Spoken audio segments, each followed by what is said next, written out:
할렐루야. 5월 둘째 주일 가정 예배입니다. 신앙 고백 드리겠습니다. 나는 전능하신 아버지 하나님 천지의 창조주를 믿습니다. 나는 그의 유일하신 아들 우리 주 예수 그리스도를 믿습니다.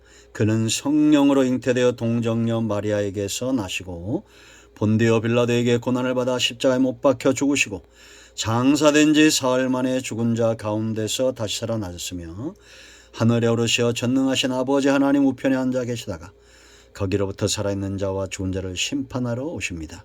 나는 성령을 믿으며 거룩한 공교회와 성도의 교제와 죄를 용서받는 것과 몸의 부활과 영생을 믿습니다. 아멘. 할렐루야. 같은 마음으로 좋으신 하나님께 영광 감사 올려드립니다.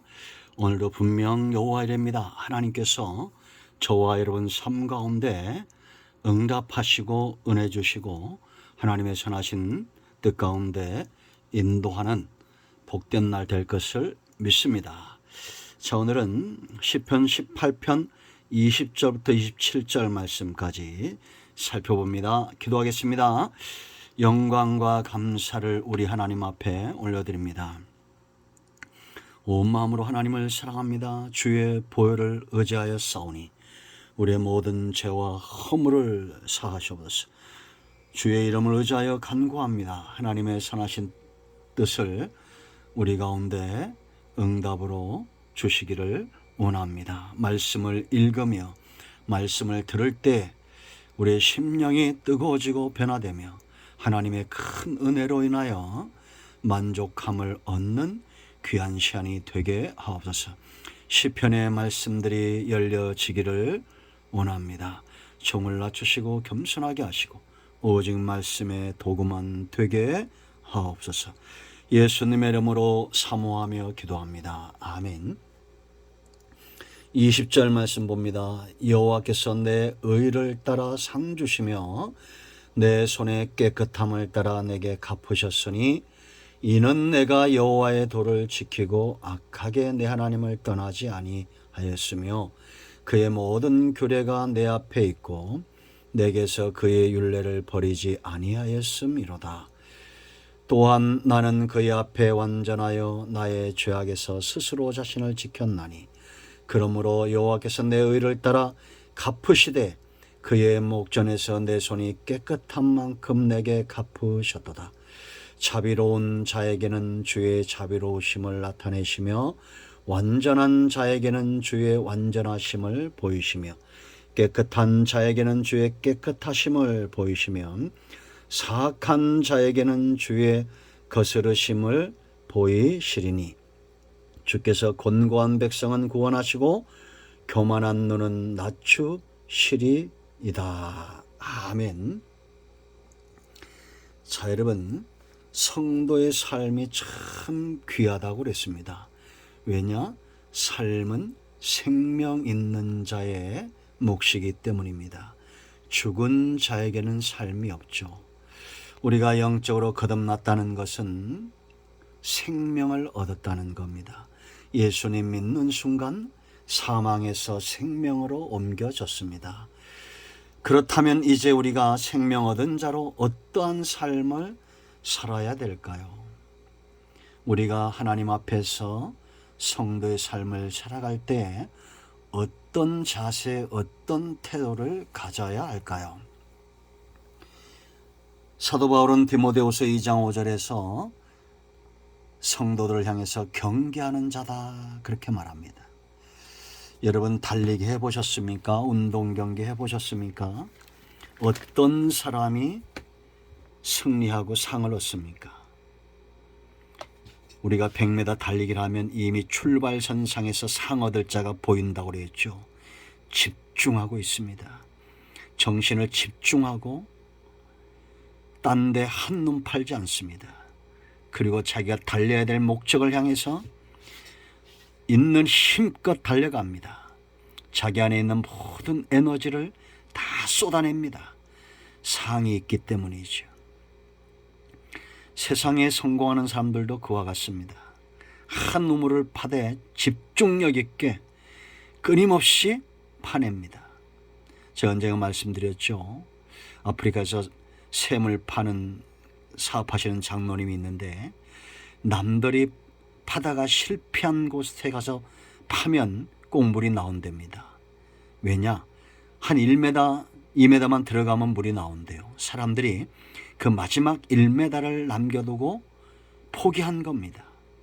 여러분, 우리가 하물며 세상에서 성공하는 사람, 세상에서 경주하는 자들도 그렇게 집중하고 최선을 다해서 달리는데 하나님 은혜 아래 있는 자들, 말씀에 매인바되고 하나님의 능력에 붙들림 바된 저와 여러분은 어떻게 달려야겠습니까? 우리는 신앙의 경주자들입니다. 상을 얻게 될 것입니다. 그럼 달려야 됩니다. 어떤 삶을 위해서 달려야 될까요? 먼저 여러분 20절로 24절 보세요. 공의로운 삶을 살기 위해서 달려야 됩니다. 20절 보세요. 여호와께서 내 의를 따라 상 주신다고 그랬습니다. 24절 말씀도 보면 내 의를 따라 갚으시되 그의 목전에서 내 손이 깨끗한 만큼 내게 갚으셨도다. 여기 의롭다는 것은 완전한 세상이 말하는 그런 죄가 전혀 없는 의로운 자를 말하지 않습니다. 하나님 앞에서 의롭게 되기 원하고 의로운 삶을 살기 위해서 당대의 의인이었던 노아나 아브라함처럼 그 시대 다른 사람들과 달리 구별된 삶을 살기 위해서 끊임없이 노력한다는 겁니다. 이들은 달리기 하듯이 어떤 노력을 할까요? 21절 보세요. 이는 내가 여호와의 도를 지키며 그랬습니다. 악하게 내 하나님을 떠나지 아니하였으며 하나님의 말씀을 지키려고 노력하는 겁니다. 악인 가운데 속하지 않으려고 하나님을 떠나지 않으려고 노력하는 겁니다. 여러분, 죄는 짓되 악해지면 안 됩니다. 여러분, 다윗과 사울왕의 차이라고 그랬죠. 우리도 죄를 지을 수 있어요. 그러나 하나님 앞에 죄인 될수록 겸비하고 겸손하고 자기를 책망하는 선지자의 음성에 그가 비록 왕이라도 눈물을 흘리며 통회하는 이것이 다윗의 삶이고 그가 복받은 이유입니다. 그러나 사울왕은 어떻습니까? 한낮 한줌 모래와 같은 그런 사라질 안개와 같은 권력과 명예욕에 사로잡혀 그가 오만하게 행하죠.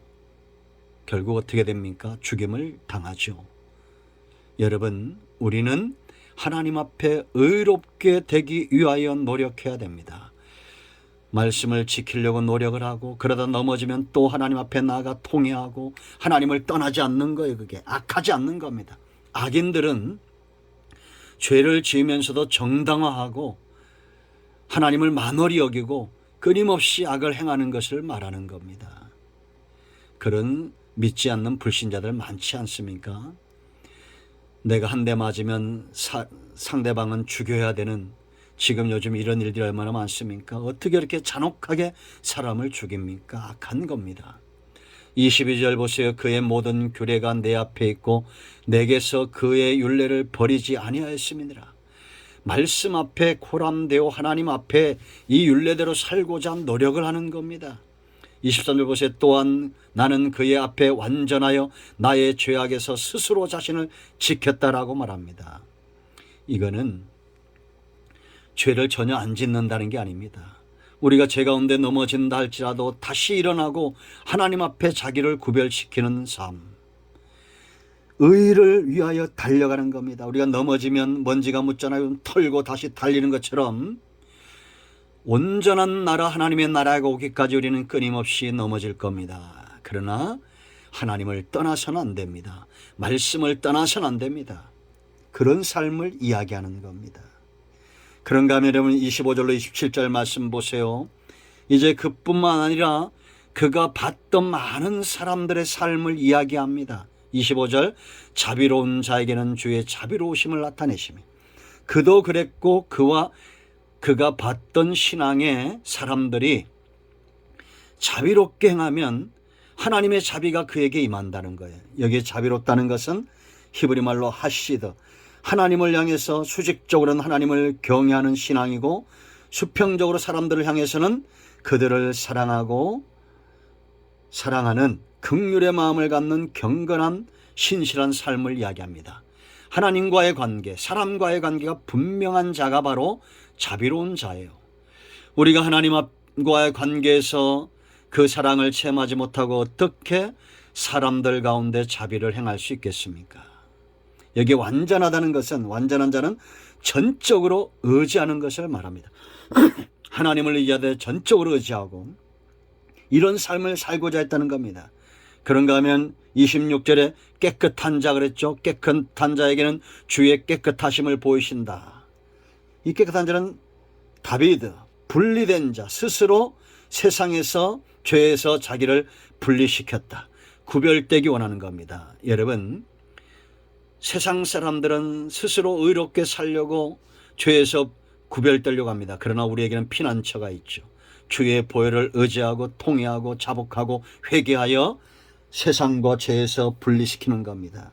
그런데 여기 사특하다 그랬습니다. 이들과 다른 자들이 있어요. 하나님 앞에 자비롭게 행하고 하나님 앞에 완전하게 행하고 하나님 앞에 깨끗하게 행하는 자와 달리 그 다음에 오늘서 26절 보세요.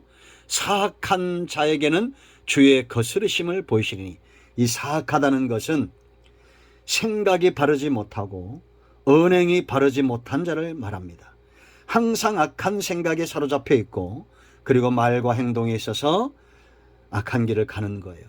그러나 27절 주께서 곤고한 백성은 구원하시고 교만한 눈은 낮추시리라.